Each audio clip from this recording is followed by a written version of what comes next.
the Punt God, who was essentially accused of being involved in a gang rape going into last year's rookie season. Yeah, his rookie season. He was, very obviously he was drafted as a punter, so he's pretty legit.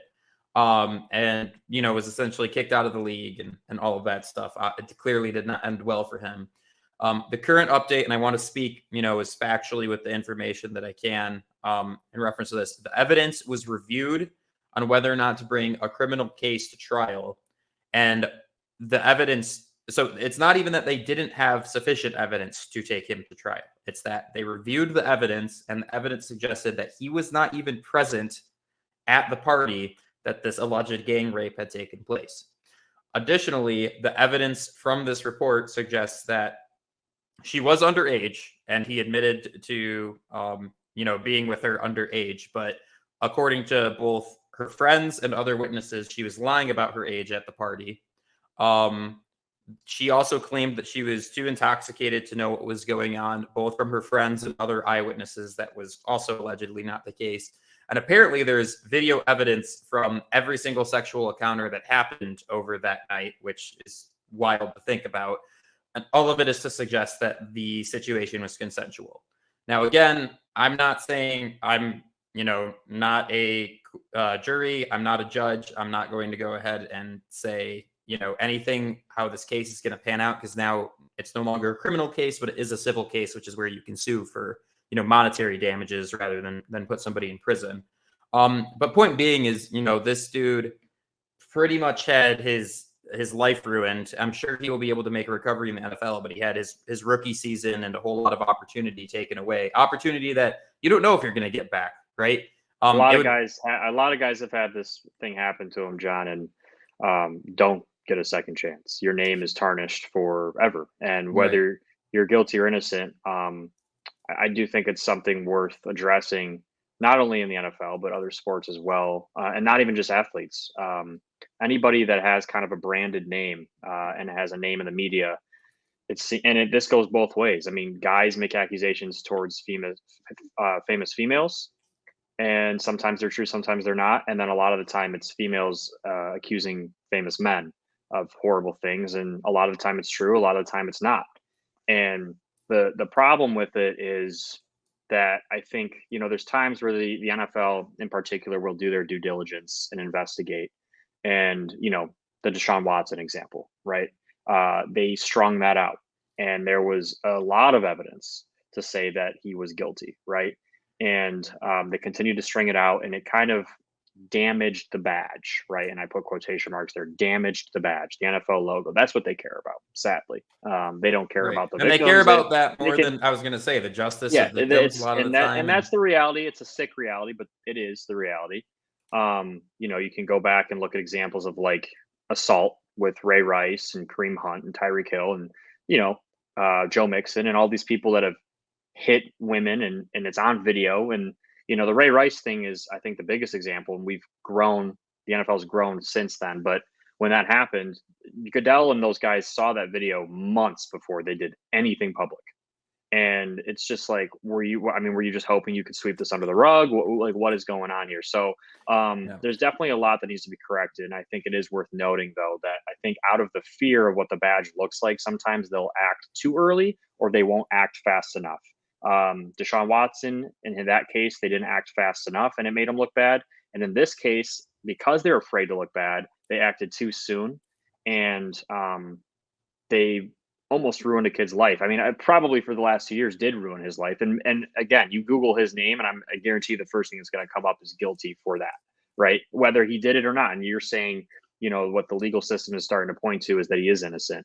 And it's just sickening and it's sad. And I think it's, it's just as bad to ruin someone's life and accuse somebody of something like that than it is to do that to somebody, because whether he did or didn't do it, everyone's going to think he did it, because that's just kind of what society, that's what society. And not to mention too, what really makes this shitty too, is that every single time something like this happens, it casts doubt on the situations in which, there are real victims, right? Like, rape's a serious thing, and people that are famous or are in positions of power, use those positions of power to harm, a lot of the time Right. women, sometimes men, whatever.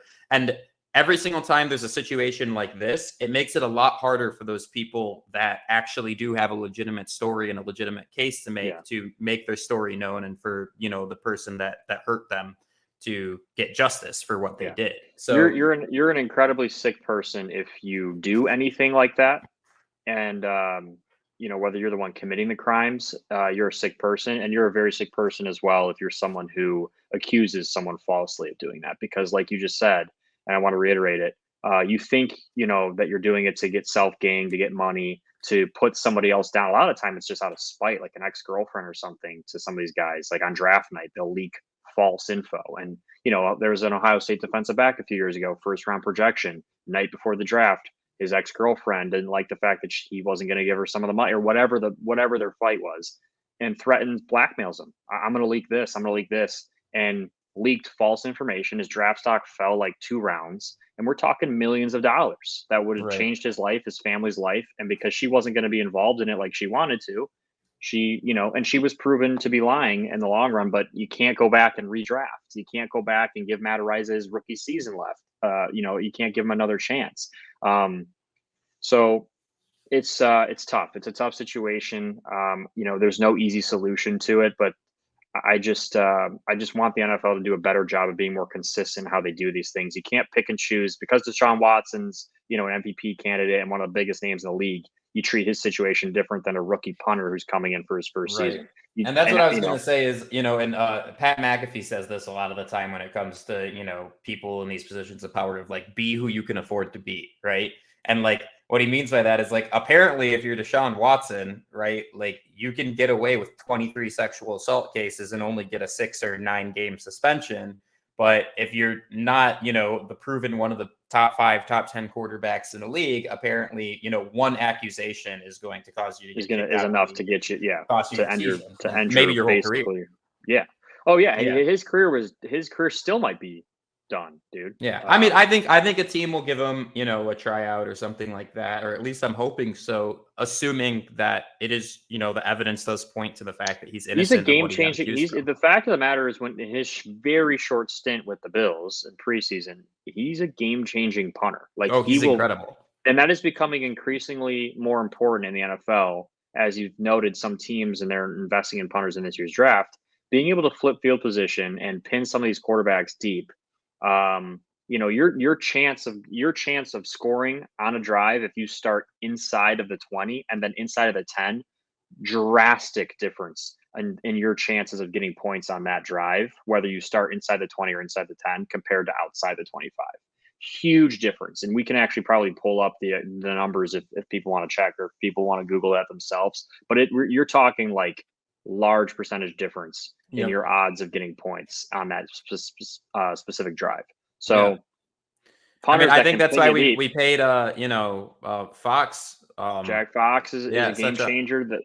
Especially since our defense is a game changer with the Rams. He kept them in some of the games last year, even with Stafford out and all these guys that weren't playing for LA. I mean, their punter was literally changing the game for them. It's consistently, the Jets, they had a great punter last year, and it really helped that defense thrive, because you put the pressure on an offense and you have a defense that can be downhill and aggressive, and that's what they want to be. It changes your whole thing. And so, of course, teams like the Patriots, who are defense first, special teams first, they went and got the punter out of Michigan State. He's going to change that franchise for them, because Bill Belichick's going to have good situations to attack quarterbacks, put offenses in bad situations. If your defense is starting every drive from the 10-yard line versus the 30-yard line or something like that, massive difference. Absolutely huge difference.